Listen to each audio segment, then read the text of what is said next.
Hello friends, ఇవాళ దొడ్డటుకులతోనే నేను చుడువా చేస్తున్నానండి. ఇది చాలా బాగుంటుందండి. ఇది నిల్వ కూడా ఉంటుంది. మనకు దాదాపు ఒక నెల 2 నెలల వరకు కూడా నిల్వ ఉంటుంది. ఇది మనం ఒక డబ్బాలో వేసి పెట్టుకున్నాం అనుకోండి, గెస్ట్ వచ్చినప్పుడు కానీ పిల్లలకు కానీ బాక్స్లోకి కానీ చాలా బాగుంటుంది. అందుకని ఇలా చేశాను. ఇది ఎలా ప్రిపేర్ చేసుకోవాలో ఒకసారి చూద్దాం మనం ఏంటనేది. ఇక్కడ నేను కడాయి పెట్టుకొని ఆయిల్ వేసుకున్నాను. ఇక్కడ మనకు ఇది దొడ్డటుకులు అంటారు, కొంచెం లావటుకులు. వీటితో ఉప్మా కూడా చేసుకుంటారు. నేను అందుకని వాడుతున్నాను. సన్నవి కూడా ఉంటాయి ఇందులో, సన్నవి వేయట్లేదు, నేను లావటుకులే వేస్తున్నాను. ఇదిగోండి, మనకు ఆయిల్లో వేయగానే పైకి వచ్చేస్తుంటుంటాయి. త్వరగా తీసేయాలి, ఎందుకంటే మాడిపోతాయి. అందుకోసం త్వరగా తీసేసేయాలి. ఇవి మనకు 2 తీసుకోవాలండి, జల్లిగంట ఒకటి, ఇదొకటిను. అంటే ఇవి సన్నగా ఉంటాయి కదా మనకు రావడానికని ఇలా వేసాను. ఇవన్నీ వేయించి ఇలా పెట్టుకున్నాం కదా. ఇదిగోండి, ఇక్కడ ఆ తర్వాత నేను కొన్ని పల్లీలు కూడా వేయిస్తున్నాను. ఇందులో పల్లీలు కూడా వేయించుకొని ఒక ప్లేట్లో వేసుకుంటున్నాను. ఇవన్నీ వేగిపోతున్నాయి కదా మనకు. ఆ తర్వాత నేను ఏం చేశానంటే, ఇక్కడ ఇవి తెల్ల శనగలండి.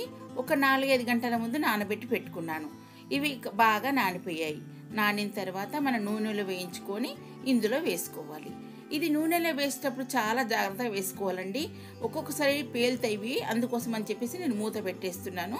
ఇది కొంచెం మగ్గాక మనం మూత తీస్తే ఒకవేళ పేలినా కూడా లోపలనే ఉంటాయి, అందుకోసమని ఇలా పెట్టేశాను.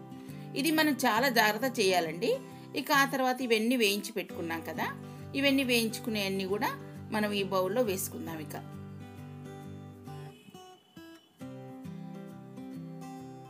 ఆ తర్వాత పల్లీలు కూడా వేస్తున్నాను ఇందులోని. తెల్ల శనగలు వేయించి పెట్టుకున్నాం కదా ఇందాక, అవి కూడా ఇందులోనే కలిపేస్తున్నాను. ఇవి వేస్తే చాలా టేస్టీగా ఉంటుందండి, అందుకోసమని వేస్తున్నాను. ఆ తర్వాత ఇది వెల్లుల్లి రెబ్బలు, ఒక 4-5 వెల్లుల్లి రెబ్బలు ఇలా కచ్చపచ్చ దంచుకొని మనం ఇలా వేసుకోవాలండి. ఇది దీంతో భలే స్పైసీగా చాలా బాగుంటుందండి, అందుకోసం వేస్తున్నాను. ఇందులో ఒక 5-6 మిరియాల పొడి వేస్తున్నాను. 5-6 కానీ ఒక 7-8 కానీ వేసుకోవచ్చు.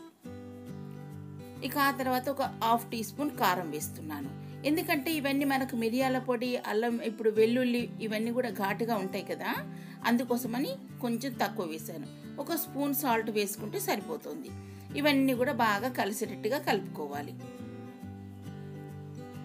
ఇవన్నీ మనకు ఎంత చక్కగా ఉన్నాయి చూడండి. ఇది అంతా కలిసేటట్టుగా కింద నుంచి అంతా పై వరకు ఇలా కలుపుతూ ఇలా వేయించుకుని ఉండాలండి. ఇలాగే కలుపుతూ ఉండాలి. మనకు చూస్తుంటేనే ఎంత బాగున్నది చూడండి. ఒక డబ్బాలో మనం వేసి పెట్టుకున్నామని అనుకోండి, చాలా బాగుంటాయి. అందుకోసం అని చెప్పేసి ఇలా స్టోర్ చేసుకోవచ్చు. మనం గెస్ట్లు వచ్చినప్పుడు కానీ ఫ్రెండ్స్ వచ్చినప్పుడు కానీ ఇలా పెట్టుకోవచ్చు. Okay friends, thank you.